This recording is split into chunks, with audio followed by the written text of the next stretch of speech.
C'est encore et toujours la parole de Dieu qui nous donne la lumière nécessaire pour éviter les dangers actuels. De tous côtés, jusque dans les pages de nos revues chrétiennes, retentit l'appel à développer la personnalité, à fortifier la volonté.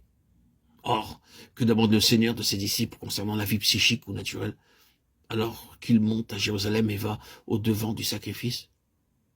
Il leur demande de la perdre ou de la haïr, de perdre leur vie propre pour gagner la vie éternelle. Et la séparation nécessaire de l'âme et de l'esprit nous fait comprendre pourquoi l'âme peut être gouvernée par l'Esprit de Dieu demeurant dans l'esprit.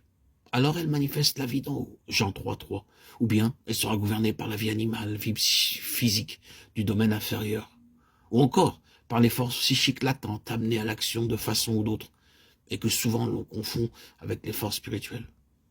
Dans le premier cas, l'homme dirigé par l'Esprit de Dieu est spirituel, et son âme sauvée. Dans les deux autres cas, l'homme demeure charnel et perd son âme. Celui qui aime sa vie la perdra, celui qui hait sa vie en ce monde la conservera en vie éternelle, ou pour la vie éternelle. Jean 12, 24-25.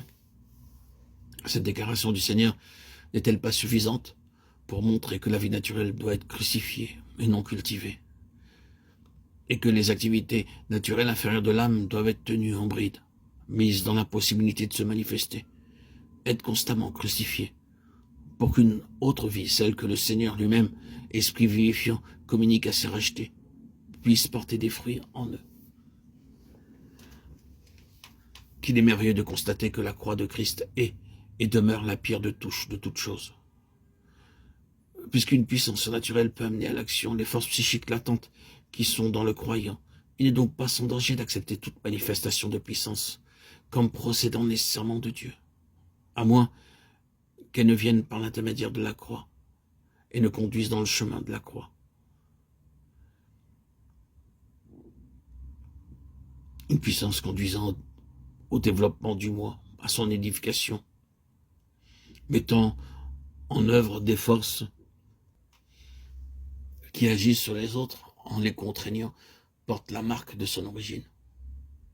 Elle prouve que le psychisme de l'organisme a été développé de quelque manière, qu'il est entré en action au lieu d'être maintenu à la croix, crucifié. Seule l'action constante de la croix laisse le chemin libre à l'influence du Saint-Esprit sur la conscience. Influence qui ne contraint jamais, mais convainc l'homme par la lumière de la vérité révélée dans les Écritures.